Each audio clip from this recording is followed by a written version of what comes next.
નમસ્કાર. નકામી નહીં પરંતુ સારગર્ભિત કલ્પનાઓ કરવી જોઈએ. મનમાં ને મનમાં મોટી યોજનાઓ બનાવવી એ તો સહેલું છે, પણ તેને કાર્યમાં પરિણિત કરવું એટલું જ મુશ્કેલ હોય છે. જ્યાં કલ્પનામાં અનેક યોજનાઓ બનાવીને એના પર અમલ કરવો સરળ હોય છે, ત્યાં યથાર્થમાં કોઈ યોજનાનો એક પણ અંશ સફળ થવો મુશ્કેલ થઈ જાય છે. તેને માટે એ કાર્યક્ષમતા, તે સહિષ્ણુતા અને દક્ષતા જે કોઈ કામ કરવા માટે જરૂરી હોય છે તે કલ્પના કરનારા પાસે હોતી નથી. તેની બધી જ શક્તિ કલ્પના કરવામાં વપરાઈ જતી હોય છે.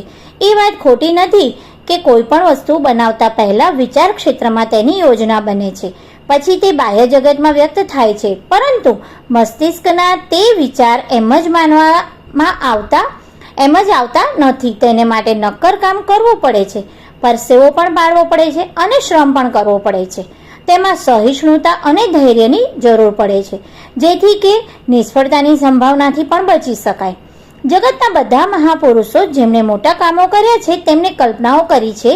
જો તેમના મસ્તિષ્કમાં પોતાની યોજના તૈયાર ન થઈ હોત તો વ્યવસ્થિત રીતે કામ કેવી રીતે કરી શકત? તો પહેલા યોજના જ બને છે, તેની રૂપરેખા તૈયાર થાય છે, પછી ધીરે ધીરે લક્ષ્ય તરફ ગતિ થાય છે. જો એવું ન થાય અને વગર વિચારે કાર્યોનો આરંભ કરી દેવામાં આવે તો ભૂલ જ થશે. જો ગતિનો કોઈ હેતુ ન હોય, નિશ્ચિત માર્ગ ન હોય તો યાત્રા તો નકામી બની રહે છે. મહાપુરુષો ફક્ત કલ્પના કરીને બેસી રહેતા નથી હોતા. વિચારની સાથે કાર્યનો સમન્વય કરવાનું પણ જાણતા હોય છે. વિચાર કરીને અથવા મસ્તિષ્કમાં યોજનાઓ તૈયાર કરીને સાથે દૃઢ વિચાર કરી લે છે. તેનો અમલ કરવા માટે સાધનો એકઠા કરવા લાગે છે અને એક વિચાર અથવા તો તે એક અંશ પૂરો કર્યા પછી બીજા પર વિચાર કરે છે. નિર્માણનો આધાર ક્રિયા જ છે, ફક્ત વિચાર જ નહીં. શિલ્પીનો વિચાર તેને કોઈ મૂર્તિનું એક જ રૂપ આપે છે, પરંતુ તેનો હાથ અને ઓજારો જ એને સાકાર કરે છે. તે પોતાની માનસિક મૂર્તિના દર્શન કરીને સંતોષ માને અને પોતાની જાતને શિલ્પી સમજ્યા કરે તો પછી આ જગતનું શું કામ ચાલી શકશે? તે પોતાને માટે શિલ્પી કે કલાકાર બની શકે છે. જગત માટે વાસ્તવિક રૂપે કંઈ જ હોતા નથી. જગત તો તેનું એ કાર્ય જોઈને કિંમત આંકે છે જે યથાર્થની ભૂમિ પર પથ્થરથી કરે છે. કોઈ પોતાની કલ્પનાઓ, ઈચ્છા અને મનોરથોના મહાન હોય તેની સાથે જગતને કોઈ સંબંધ નથી. સંસાર તેને એ રૂપમાં જાણે છે જે રૂપ તે પોતાની રચના દ્વારા જગત સામે રજૂ કરે છે. ક્રિયાનો આધાર વિચાર જ હોય છે, પરંતુ માનવીના બધા વિચારો ક્રિયા રૂપમાં આવતા નથી. ઘણા બધા વિચારો તો નકામા કે બિનઉપયોગી હોય છે. એમ તો માનવીના અંતઃકરણમાં વિચારોનો ભંડાર ભરેલો પડ્યો હોય છે. કેટલાય વિચારો ક્ષણે ક્ષણે પેદા થાય છે અને નાશ પામતા હોય છે. એવા ક્ષણે ક્ષણે ઉત્પન્ન થનારા અને વિલુપ્ત થતા એ બધા વિચારો સર્જનાત્મક હોતા નથી. માનવીના આત્મા સાથે જે વિચાર જોડાય છે તે સૃજનાત્મક હોય છે. તે પરિસ્થિતિથી પ્રભાવિત થઈને બદલતા નથી અને વ્યક્ત થવા માટે હૃદયમાં ભારે મથામણ અનુભવે છે. તેને સૃજનની ક્રિયાનું રૂપ મળે નહીં ત્યાં સુધી શાંતિ મળતી નથી. એવા પ્રૌઢ અને પરિપક્વ વિચાર થોડાક જ હોય છે. દરેક ક્ષણે આવતા વિચારોમાંથી એક જ એવો હોય છે જે વિચાર સાથે ઉત્કંઠા, લગન તથા વ્યગ્રતા જોડાયેલા હોય છે, જેમાં પ્રેરણા અને સૃજનના આંદોલનનું બળ હોય છે. તે જ વિચાર માનવીનો મૂળ વિચાર બને છે. બીજા બધા વિચારો તો માનવી મનના સામાન્ય તરંગો હોય છે જે હવાના પ્રવાહ પર એમ જ વહેતા રહે છે. તેનું કોઈ મૂલ્ય મહત્વ હોતું નથી અને તે કાર્યરૂપે અમલમાં આવી શકતા નથી. માણસે વિચારોની ભીડમાંથી એકાદ અમલમાં મૂકી શકાય એવો બળવાન વિચાર પકડીને અલગ કરી લેવો જોઈએ. તેનો વિકાસ કરીને તેના આધારે જીવનનું લક્ષ્ય નક્કી કરીને પોતાની બધી શક્તિ સાથે તેના અમલ પાછળ લાગી જવાનું હોય છે. પ્રત્યેક ક્ષણે આવતા નવા વિચારોમાં અટવાઈ પડવાને લીધે જીવનમાં મહત્વનું કોઈ કાર્ય થઈ શકતું નથી. કેટલાક લોકો આધ્યાત્મિક પ્રવચન સાંભળીને તેની અસર હેઠળ આવી જાય છે અને મોક્ષ પ્રાપ્તિનો વિચાર કરવા લાગે છે. ક્યારેક રાજનીતિજ્ઞના વચનો સાંભળીને તેની અસર હેઠળ રાજકારણમાં જવાનો વિચાર કરે છે. ક્યારેક કોઈનો વેપાર જોઈને વેપારી બનવાનો વિચાર કરે છે, તો કોઈની રચના જોઈને ચિત્રકાર, સાહિત્યકાર અથવા તો શિલ્પી બનવાની ઈચ્છા કરે છે. આમ ક્ષણે ક્ષણે આવતા વિચારોને અમલ કરવાની કક્ષામાં મૂકી શકાતા નથી. તેને બાહ્ય પ્રભાવ કે વિકાર જ કહી શકાય છે. તેમાં કોઈ મૌલિકતા હોતી નથી. મૌલિક વિચાર આત્માની પ્રેરણાના બળ સાથે જોડાયેલો હોય છે. તેને સાકાર કરવા માટે મસ્તિષ્કમાં સ્પંદનો જાગતા હોય છે. કેટલીક વાર લોકોમાં મૌલિક વિચાર પણ નથી હોતા, પણ તેમના જીવનમાં કંઈક કરી બતાવવાની વૃત્તિ જરૂર હોય છે. જ્યારે તે સમજી શકતો નથી કે શું કરવું અને શું ન કરવું જોઈએ, એ વખતે વિચાર માટે બીજાની મદદ પણ લઈ શકાય છે, અથવા એમ કહો કે બીજાની ગ્રહણ કરી શકાય છે.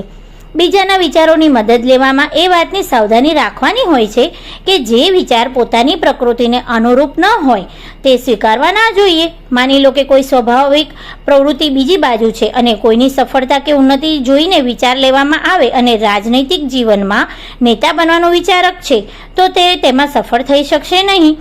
તેની પ્રવૃત્તિ પ્રત્યેક ક્ષણે વિરોધ કરતી રહેશે. તેની ક્રિયાઓ પૂરી શક્તિથી આગળ વધી શકતી નથી. કોઈ કાર્ય ત્યારે જ સફળ થાય છે જ્યારે તેની સાથે તન મનથી મૂળ પ્રવૃત્તિઓનો સહકાર જ મળે. ફક્ત કોઈ ક્રિયાથી સફળતા મળે છે એ તો સંભવ નથી જ. જીવનનું કોઈ લક્ષ્ય બનાવવા માટે કોણે કેવો વિચાર સ્વીકારવો જોઈએ તેને જાણવા માટે વિચારને ઓળખવો પડે છે. જે સારા વિચારો આકર્ષક લાગે તે ભેગા કરીને પોતાની બુદ્ધિ અને પ્રવૃત્તિ સાથે તેનો કેવો તાલમેલ બેસે છે તે જોવું પડે છે. જે વિચાર સાથે પોતાની પ્રવૃત્તિઓનો વધારે તાલમેલ બેસાડતો હોય તેને સ્વીકારવો જોઈએ અને બીજાને છોડી દેવા જોઈએ. કયા વિચારોને કોની સાથે વધારે તાલમેલ ખાય છે એ સમજવું કોઈ મુશ્કેલ નથી. માનવીની રોજબરોજની પ્રવૃત્તિઓ પોતાનો તાલમેલ અથવા વિરોધ તરત જ પ્રકટ કરી દે છે. તેને માટે એક ઉપાય એ પણ છે કે જે વિચાર સ્વીકારવામાં આવે તે પોતાની વિચારધારા સાથે મળી જાય, અલગ ના પડે, તો તે સ્વીકારવો જોઈએ.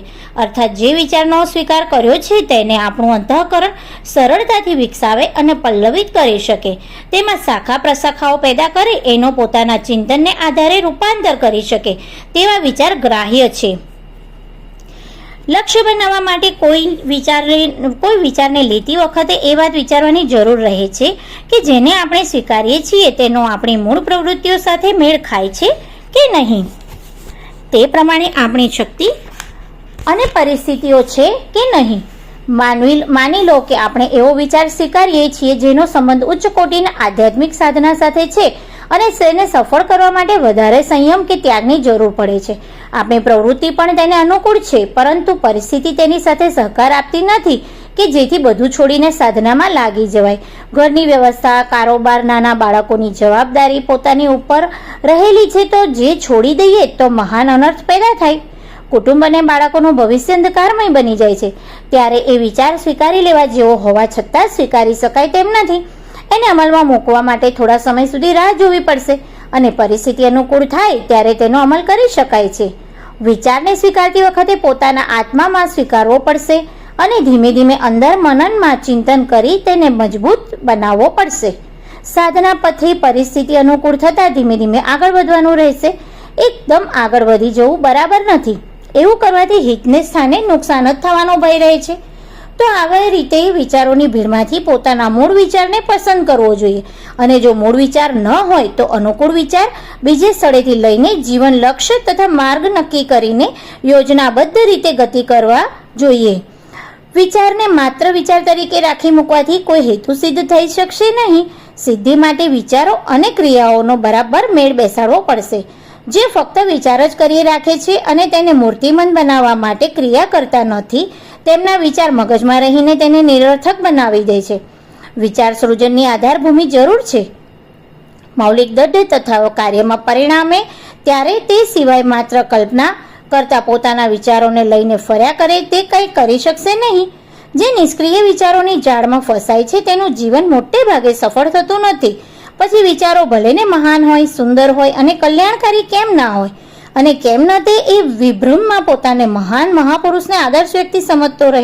ખરેખર તે કલ્પના કરતા રહેવા સિવાય કાંઈ જ નથી. એક સાધારણ કામ કરનાર વ્યક્તિ પણ તે નથી બની શકતા. અસ્તુ.